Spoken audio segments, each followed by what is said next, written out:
제18장. 많은 날이 지나고 제3년에 여호와의 말씀이 엘리야에게 임하여 이르시되, 너는 가서 아합에게 보이라. 내가 비를 지면에 내리리라. 엘리야가 아합에게 보이려고 가니 그때 사마리아에 기근이 심하였더라. 아합이 왕궁 맡은 자 오바댜를 불렀으니 이 오바댜는 여호와를 지극히 경외하는 자라. 이세벨이 여호와의 선지자들을 멸할 때 오바댜가 선지자 100명을 가지고 50명씩 굴에 숨기고 떡과 물을 먹였더라. 아합이 오바댜에게 이르되, 이 땅의 모든 물 근원과 모든 내로 가자. 혹시 꼴을 얻으리라. 그리하면 말과 노새를 살리리니 짐승을 다 잃지 않게 되리라. 두 사람이 두루 다닐 땅을 나누어 아합은 홀로 이 길로 가고 오바댜는 홀로 저 길로 가니라. 오바댜가 길에 있을 때 엘리야가 그를 만난지라. 그가 알아보고 엎드려 말하되, 내 주 엘리야여, 당신이시니까? 그러하다. 가서 내 주에게 말하기를 엘리야가 여기 있다 하라. 내가 무슨 죄를 범하였기에 당신이 당신의 종을 아합의 손에 넘겨 죽이게 하려 하시나이까? 당신의 하나님 여호와께서 살아계심을 두고 맹세하노니 내 주께서 사람을 보내어 당신을 찾지 아니한 족속이나 나라가 없었는데 그들이 말하기를 엘리야가 없다 하면 그 나라와 그 족속으로 당신을 보지 못하였다는 맹세를 하게 하였거늘 이제 당신의 말씀이 가서 내 주에게 말하기를 엘리야가 여기 있다 하라 하시나 내가 당신을 떠나간 후에 여호와의 영이 내가 알지 못하는 곳으로 당신을 이끌어 가시리니 내가 가서 아합에게 말하였다가 그가 당신을 찾지 못하면 내가 죽임을 당하리이다. 당신의 종은 어려서부터 여호와를 경외하는 자라. 이세벨이 여호와의 선지자들을 죽일 때 내가 여호와의 선지자 중에 100명을 50명씩 굴에 숨기고 떡과 물로 먹인 일이 내 주에게 들리지 아니하였나이까? 이제 당신의 말씀이 가서 내 주에게 말하기를 엘리야가 여기 있다 하라 하시니 그리하면 그가 나를 죽이리이다. 엘리야가 이르되, 내가 섬기는 만군의 여호와께서 살아계심을 두고 맹세하노니 내가 오늘 아합에게 보이리라. 할렐루야. 이른 새벽 우리 주님 전에 오신 믿음의 성도님들을 환영하고 축복합니다. 여러분, 우리는 엘리야 선지자를 어떻게 기억하고 계십니까? 죽지 않고 하늘로 승천한 선지자가 바로 엘리야 선지자죠. 또한 변화산에서, 우리 신약성경의 변화산에서 이 예수님과 이 대화를 나누는 이 엘리야의 장면도 또한 기억이 날 것입니다. 그런데 무엇보다 이 엘리야에 대한 강렬한 기억은 이 바알 선지자들과의 이 영적인 대결이 아마 우리들에게 가장 위대한 그러한 성경의 이야기로 기억이 될 것입니다. 여러분, 이 엘리야가요, 이처럼 성경의 위대한 선지자 대열에 오른 것은 너무나도 단순합니다. 그것은 이 하나님의 말씀을 100% 신뢰했고 말씀대로 행하였을 뿐입니다.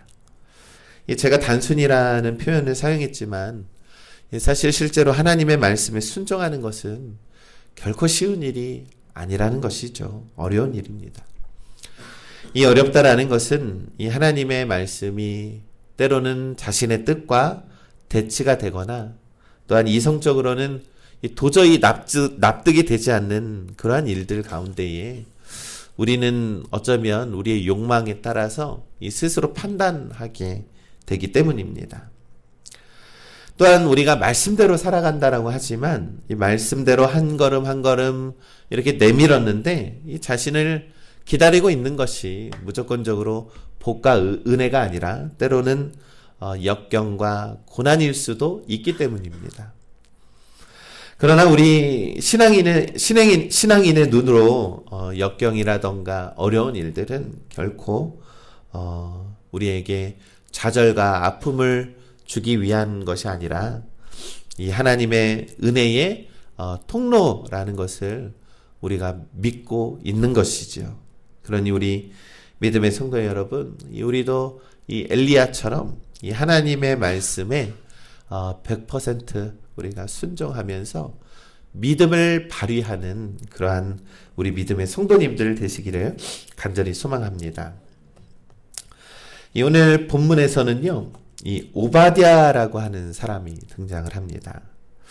그는 하나님 앞에서 이 가장 악한 일을 저질렀던 아합 왕의 궁 내에 있었던 어떠한 대신이었습니다. 이 궁 안에 있었던 그러한 사람이었죠. 그런데 성경은 이렇게 기록을 합니다. 여호와를 지극히 경외하는 사람이다라고 하는 것이죠. 그가 하나님을 경외했다라는 사실이 만약에 그때 이 아합 왕에게 발각이 됐으면 아마 그는 죽임을 당했을지 모릅니다. 그러니 이 궁전에 있었을 때 아마 그는 철저히 그의 신앙을 숨겼을 것입니다. 왜냐하면 이 왕비인 이세벨이 이 하나님의 선지자들을 모조리 다 잡아다가 그들을 죽이고 있었어요. 그들을 멸절을 하고 있었어요. 그런데 누구보다 그 사실을 잘 알고 있었던 이 오바댜가 이 위험을 무릅쓰고 이 100명의 여호와의 선지자들을 이 50명씩 나누어서 동굴에 숨어서 그들을 먹을 것을 주기도 하면서 보호했다라는 것입니다. 그러나 하나님을 경외한 오바댜도 죽음 앞에서는 몸을 사리게 되고 두려워하는 모습도 오늘 성경에서는 나옵니다. 이게 어떻게 된 일이냐면 그가 길을 가다가 이 엘리야 선지를 만나게 된 것이죠. 이 엘리야 선지자가 오바댜에게 이렇게 얘기를 합니다. 내가 여기 있다라고 하는 것을 빨리 가서 아합 왕에게 말을 하여라라고 하는 것이죠. 그러자 그가 다음과 같이 이야기를 합니다. 이 많은 성경에서는 이렇게 많은 말로 이 오바댜가 했던 말을 하는데요. 간략하게 얘기하자면 이 왕에게 엘리야가 여기 있다라고 말을 했다가 그들이 이곳으로 왔을 때 당신이 없으면 저는 어떡합니까? 라고 하는 약간 불신앙이 담겨 있는 얘기를 하는 거예요. 정말로 저는 그 하나님을 섬기는 선지자들을 숨겨주었습니다. 저는 아합 왕에게 그러한 것들이 발각이 되면 저는 죽어 마땅한 사람인데 당신이 여기 있다라고 얘기를 아합 왕에게 했는데 그들이 이쪽으로 왔을 때 당신이 없으면 저는 거짓말을 한 죄로 죽임을 당할 것입니다. 라고 그렇게 얘기를 하고 있는 것입니다. 여러분, 우리가 하나님을 경외하는 삶을 살았던 오바댜지만요, 이 아합 왕과 이세벨의 그 탄압이 얼마나 강렬하고 잔인했던지 그가 죽음 앞에서는 두려워하고 떨고 있었다라는 것입니다. 그러나 엘리야는요, 그 나약해져 있던 오바댜를 향해서 결코 꾸짖거나 책망하지 않고요, 걱정하지 말아라. 아합 왕이 올 때까지 도망치지 않고 내가 하나님의 이름으로 너에게 맹세하니까 나는 그대로 있을 것이다 라고 그 뜻과 의지를 전하는 것이죠. 열왕기상 18장 15절의 말씀이 내가 섬기는 만군의 여호와께서 살아계심을 두고 맹세하노니 내가 오늘 아합 왕에게 보이리라. 나는 무조건 아합 왕을 만날 것이다 라고 했습니다. 우리 믿음의 성도 여러분, 사실 엘리야는 이 죽음으로 두려워하면서 이 좌절할 뻔한 이 오바댜를 다시금 일으켜 세워준 것입니다. 사실 그가 정말로 이 탄압과 억압의 시대를 살면서 아마 많은 것들이 눌려 있을 것입니다. 왜냐하면 이 영적으로 가장 타락한 시대 아닙니까? 이 아합 왕의 시대가요.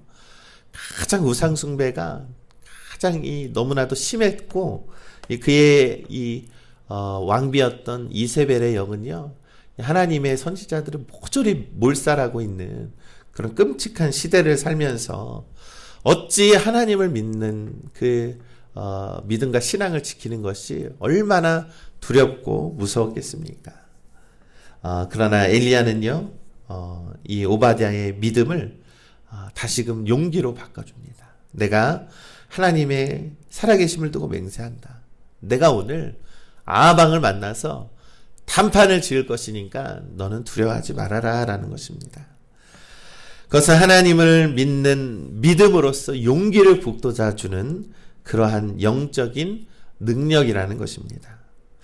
우리 믿음의 성도 여러분, 우리 팔복 영광교회는 우리가 용기를 더욱 얻어야 하는 때입니다. 여러분, 우리의 신앙생활이 사실 오래되면 오래될수록 더 깊어지는 것도 마찬가지지만요, 때로는 용기가 없어질 때가 많이 있는 것입니다. 왜냐하면 우리는 오늘날 이 시대는 교회가 점점 좀 쇠퇴하고 이 젊은이들이 교회에 나오지 않는 그런 시대입니다. 많은 교인들이 교회를 빠져나가고 우리 한국 교회의 교세가 심상치가 않습니다. 이 유럽에 있는 교회처럼 기독교인들이 급속히 감소하는 그런 시대를 살아가고 있고요. 이 온갖 거짓 이단자들이 들풀처럼 일어나는 시대입니다. 이 신천지뿐만이 아니에요. 우리나라 이 재림예수라고 하는 사람들이 자칭 얼마나 많이 있는지 모릅니다. 여러분, 곳곳에 기근과 자연재해가 발생하는 그러한 시대이고, 탐욕스러운 이 권력자들이 하루에도 미사일과 총탄을 쏘아대면서 이 죄 없는 어린아이들이 하루에도 정말로 수천 명씩 죽어나가는 그러한 시대를 살아가고 있습니다. 여러분, 최근에 정말로 이 신천지들이 우리 교회에 관심을 갖고 있는 것 같습니다.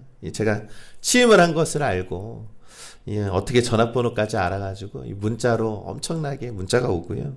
이 편지가 많이 도착하더라고요.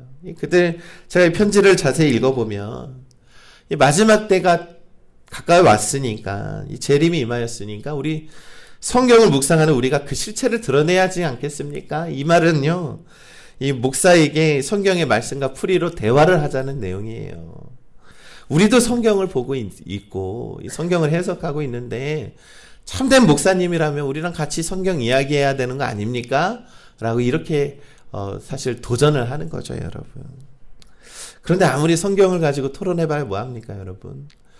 그들의 성경적인 교리는 우리와 똑같아요. 우리와 같습니다. 논쟁을 할 여지가 없어요. 그런데 그 끝이 다르다는 거예요. 그 끝이. 성경의 모든 해석을 똑같이 은혜롭게 해석을 합니다. 그런데 그 끝이 달라요, 여러분. 성경으로 토론을 한다라고 할지라도 아무 의미가 없는 그러한 일입니다. 여러분, 우리가 하나님의 일을 위해서 우리의 꿈과 비전이 더 크면 클수록요, 이 사단 마귀는 우리를 가만두지 않는다라는 것이죠. 이세벨의 영이 우리를 두렵게 하고 아합의 영이 우리를 위협한다라고 할지라도 우리가 결코 두려워할 필요가 없다라는 것입니다. 여러분, 오히려 이러한 공격들이, 영적인 공격들이 강하다라는 것은요, 우리가 지금 잘하고 있다라는 것을 반증하는 것이죠. 여러분, 오바댜를 한번 보십시오. 그는 아합과 이 이세벨이 이스라엘에서 하나님의 예언자를 모두 몰살하고 있을 때요, 엘리야가 아합에게 이 바알 숭배에 대해서 도전을 했잖아요. 아합 왕에게 선포를 했잖아요. 하나님이 말씀하기 전까지는 이 땅에 기근이 그치지 않으리라 선포를 한 거예요. 그랬더니 아합 왕이 진노를 해가지고 하나님을 믿는 예언자들을 다 찾아내가지고 이 엘리야 어디 있어라고 하면서 샅샅 뒤졌던 거예요. 그러면서 그 하나님을 믿는 예언자들을 다 죽이고 있는 것입니다. 이 아합 왕의 신앙에 무엇이 있는지 아십니까? 이 하나님을 믿는 선지자들을 다 죽이면 우리가 믿는 바알과 아세라 신이 더 강력하구나라는 것을 증명하려고 그렇게 했다라는 것입니다. 그러나 오바댜는요, 죽음을 무릅쓰고 하나님을 믿는 예언자들 100명을 먹여 살렸습니다. 생명을 살린 것입니다. 그들은 정말로 오바댜는 믿음의 사람이었다라는 것이죠. 끝까지 하나님의 사람을 살리기 위해서 정말로 믿음을 붙들고 살아갔던 용기 있는 신앙인이 바로 오바댜라는 것입니다. 이처럼 우리 하나님을 믿는 자들의 삶은 의로워야 하고 용기가 있어야 합니다. 하나님께서 기뻐하시는 일에 우리가 앞장서야 하는 것입니다. 하나님께서 엘리야를 보내주신 그 이유가 무엇인지 아십니까, 여러분? 바로 바알과 아세라라고 하는 그러한 잡신들보다 훨씬 더 위대하고 강하신 하나님의 능력을 엘리야를 통해서 보여주기 위해서 성경은 정말로 이 가장 영적인 타락한 그 아합 왕의 북이스라엘 시대에 엘리야 선지자를 하나님께서 보내주셨다라는 것입니다. 여러분, 하나님은 위대하십니다. 거짓 이단자들이 아무리 우리의 교회를 공격한다 할지라도요, 우리는 두려워할 필요가 없습니다. 하나님을 의지하고 하나님의 그 능력을 믿으십시오. 그러면 하나님의 놀라우신 권능과 그 능력이 그들을 물리칠 수 있다라는 것입니다. 하나님께서는 반드시 이 거짓된 예언자들을 반드시 멸하십니다. 하나님의 권능과 능력으로 여러분의 심령과 여러분의 영혼을 붙드십시오. 무장하십시오. 그래서 우리가 이 시대를 살아갈 때에도 정말로 오바댜처럼 용기 있는 믿음, 또한 엘리야처럼 하나님을 믿는 100% 믿는 믿음을 가지고 모든 거짓된 그런 선지자들을 하나님의 능력으로 멸하는 그러한 능력이 우리 교회와 우리의 가정들과 우리 여러분들 삶 속에 가득하시기를 주님의 이름으로 간절히 축원합니다.